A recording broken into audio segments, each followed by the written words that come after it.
Venons-en enfin au théorème de l'énergie mécanique. Alors avant de définir l'énergie mécanique, je vais avoir besoin de définir ce que c'est qu'une force conservative. Alors là aussi une définition.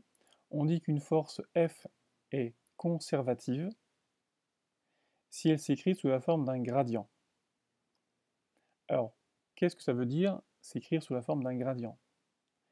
Ça veut dire ceci. Alors n'ayez pas peur. Un gradient, c'est un opérateur. Donc voilà son symbole. Alors, cette lettre-là, c'est ce qu'on appelle le symbole nabla. D'accord? Donc, le nabla est surmonté d'une flèche. Pourquoi? Parce que cet opérateur s'applique à une fonction. Ici, voilà la fonction que je note ici, EP de x, y, z. Donc, c'est une fonction qui dépend de l'espace, qui dépend que de l'espace. D'accord? Cette fonction, alors quand une fonction ne dépend que de l'espace, on dit qu'on a affaire à un champ scalaire. C'est un nombre, un scalaire, qui dépend de l'espace. On dit que c'est un champ. Ce champ scalaire, ben on va lui appliquer une opération qui va le transformer en un vecteur. C'est pour ça qu'il y a une flèche ici, parce que le résultat est un vecteur. Comment je calcule ce résultat? Eh bien, je prends la fonction et je calcule sa dérivée par rapport à x. Dans ce cas-là, ce sera la première composante du vecteur. Ensuite, je calcule la dérivée par rapport à y pour la deuxième composante. Et enfin, je calcule la dérivée par rapport à z pour la troisième composante. Vous voyez, c'est pas très compliqué. Ça, c'est l'opérateur gradient. Alors là, ici, j'ai un moins, alors c'est la définition. Une force est conservative si elle s'écrit comme moins le gradient d'une fonction. Donc, elle doit s'écrire comme moins dep sur dx, moins dep sur dy, moins dep sur 2z. Et ep est une fonction qui représente en fait une énergie. Et oui, pourquoi? Parce que, on voit ici, si on regarde l'équation en dimension, on a une force, la dimension force qui est égale à la dimension EP sur une distance. Autrement dit, EP, c'est la dimension d'une force fois une distance. Or, on a vu que une force fois une distance, c'est un travail, ça, en fait. Et le travail, c'est une énergie. Donc, autrement dit, EP représente une énergie. C'est un champ scalaire qui représente un champ d'énergie potentielle. En fait, EP, c'est ce qu'on appelle l'énergie potentielle associée à la force. Donc vous voyez, cette énergie potentielle, elle va dépendre de l'espace. Alors, j'insiste, toutes les forces ne sont pas conservatives.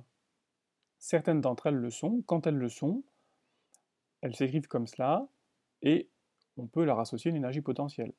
Une force qui n'est pas conservative, évidemment, n'a pas d'énergie potentielle associée. Petite remarque, vous remarquez que si j'ajoute à l'énergie potentielle une constante, quand on va dériver, ça ne va rien changer sur la force. Or, comme c'est la force qui a du sens physique, ça veut dire que l'énergie potentielle, elle n'est pas tout à fait déterminée précisément, elle est définie à une constante près. Alors cette constante, il ne faut pas s'en préoccuper, hein. Vous allez voir, quand on va chercher à exprimer une énergie potentielle, on aura toujours une indétermination, une constante d'intégration, vous allez voir. Si ça vous arrange, vous pouvez prendre la constante égale à 0, ça ne pose aucun problème, on fait ce qu'on veut, on peut la laisser ou la prendre égale à 0, ça n'a aucune espèce d'importance, cette constante n'a aucun sens physique. Est-ce que la pesanteur est une force conservative? Alors avant de répondre à la question, je vais me poser la question, ça vaut quoi le gradient de z? Alors vous vous souvenez, le gradient de z, c'est une opération qui consiste à prendre les dérivés de la fonction par rapport à x, y, z pour trouver les différentes composantes du vecteur. Si je dérive z par rapport à x, eh bien, ça fait 0. Si je dérive z par rapport à y, ça fait 0. Si je dérive z par rapport à z, ça fait 1. Donc, ce vecteur, il va s'écrire 0 suivant ux, 0 suivant y et 1 suivant uz. Autrement dit, c'est le vecteur uz. Grade de z, c'est uz. Pourquoi je fais ça? Parce que le poids P, c'est mg.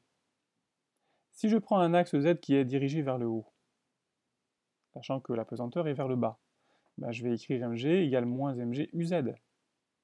Mais comme uz, on a dit que c'était gradient de z, ça va faire moins mg gradient de z. Alors m et g étant une constante, je peux rentrer le mg dans le gradient. Ça ne change rien, hein. Quand je dérive les constantes, on peut les mettre en facteur. Donc ça va me faire moins gradient de mgz. Et qu'est-ce que je vois là? Ben, je vois que le poids, c'est moins le gradient d'une fonction de l'espace. Cette fonction de l'espace, c'est par définition l'énergie potentielle associée à la pesanteur. Moralité, la pesanteur est une force conservative d'énergie potentielle EP égale mgz plus constante. J'ai mis la constante parce que, pour insister sur le fait que l'énergie potentielle est indéterminée. Mais encore une fois, ça n'a pas d'importance. Si vous préférez, vous pouvez faire constante égale 0. Hein. Si on met la constante égale à 0, ça veut dire que EP vaut 0 quand z égale 0. Ça veut donc dire que l'origine des énergies potentielles est fixée à l'origine de l'axe OZ. C'est tout. Alors, remarque très importante, ma démonstration a supposé que l'axe Z était vers le haut. Donc quand vous écrivez EP égale mgz, il faut vérifier que l'axe Z est bien vers le haut. Attention. Ça, c'est un piège dans lequel les élèves tombent souvent. Si vous prenez un axe Z vers le bas, eh bien l'énergie potentielle s'écrira moins mgz. Donc méfiez-vous. Et ne confondez pas l'énergie potentielle avec le travail. Le travail, c'est un transfert d'énergie entre deux points le long d'un trajet. Là, c'est une énergie potentielle qui est définie en tout point de l'espace. En tout point de l'espace, j'ai une certaine énergie potentielle de pesanteur qui vaut mgz à une constante près. Donc quand je monte un corps, eh bien, je l'emmène à un endroit où l'énergie potentielle est le plus élevée. On dit que je lui donne de l'énergie potentielle.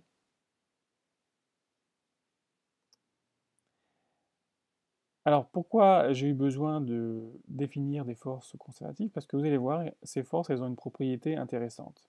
Si je calcule le travail d'une force conservative, alors je ne vais pas vous faire la démonstration générale. La démonstration générale, elle est dans le polycopier. Si vous voulez une démonstration rigoureuse, allez voir dans le polycopier. Moi, je vais me concentrer au cas d'une force qui ne dépend que d'une seule coordonnée, x. Donc le cas à une dimension.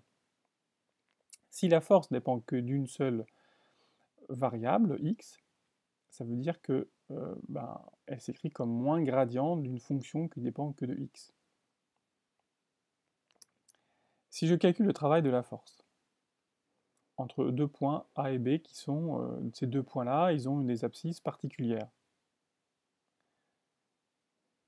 On peut les appeler XA, XB par exemple. Le produit scalaire, donc, je rappelle, le travail, c'est l'intégrale de f scalaire dl. Donc f, produit scalaire, le déplacement. Alors ici, comme le point se déplace suivant un seul axe, le déplacement c'est dx ux. Si vous remplacez la force par son expression moins gradient de EP, qu'est-ce que c'est? C'est un vecteur qui a pour composante la dérivée de EP par rapport à x suivant ux. Les autres dérivées sont nulles. Donc, on va avoir moins DEP sur dx ux, et les ux produit scalaire ux donnent 1. Donc les vecteurs disparaissent, il va me rester moins DEP sur dx dx. Autrement dit, j'ai l'intégrale d'une dérivée. Or, il suffit donc de trouver la primitive, mais la primitive de ça, c'est EP. Donc, le résultat de cette intégrale, c'est EP en x égale xb moins EP en x égale xa. Autrement dit, c'est moins la variation de l'énergie potentielle. EP final moins EP initial. Donc le travail, ici, c'est moins la variation d'énergie potentielle, tout simplement.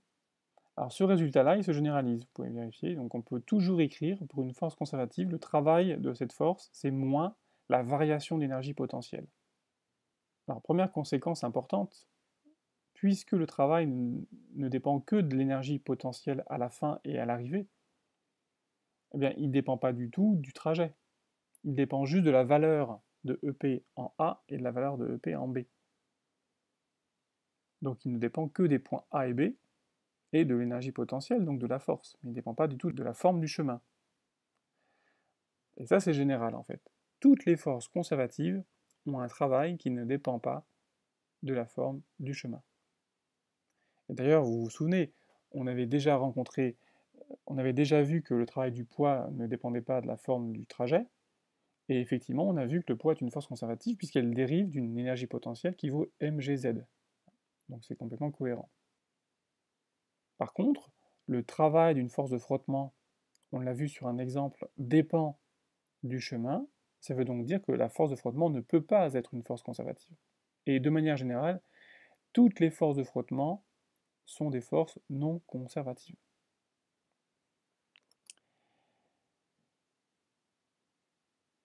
Alors, si maintenant j'écris le théorème de l'énergie cinétique, je vais avoir la variation d'énergie cinétique, c'est égal au travail des forces. Mais si les forces sont conservatives, eh bien dans ce cas-là, W c'est moins delta EP, donc je mets le moins delta EP à gauche, je vais avoir delta EC plus delta EP égale 0. Autrement dit, la variation de EC plus EP égale 0. Eh bien EC plus EP, ça va représenter une nouvelle énergie qu'on appelle l'énergie mécanique, et qui ne va pas varier, qui va rester constante. Cela constitue le théorème de l'énergie mécanique. Alors je l'énonce rigoureusement. Théorème de l'énergie mécanique, pour tout système conservatif, la quantité appelée énergie mécanique, somme de l'énergie cinétique et de l'énergie potentielle, se conserve au cours du mouvement. Alors, l'énergie mécanique, pour l'obtenir, vous faites la somme de l'énergie cinétique et de l'énergie potentielle. Alors, si vous avez plusieurs forces conservatives, vous allez avoir plusieurs énergies potentielles, et donc vous allez sommer l'énergie cinétique et toutes les énergies potentielles. Et cette quantité d'énergie ne varie pas. Elle se conserve, donc EM est une constante. Alors un petit mot là-dessus. Un système conservatif, c'est un système dont les forces qui travaillent sont des forces conservatives.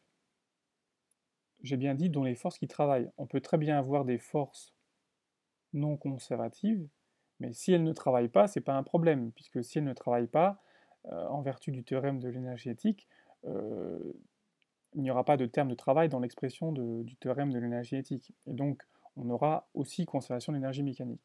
Donc, un système conservatif est un système dont les forces qui travaillent sont conservatives.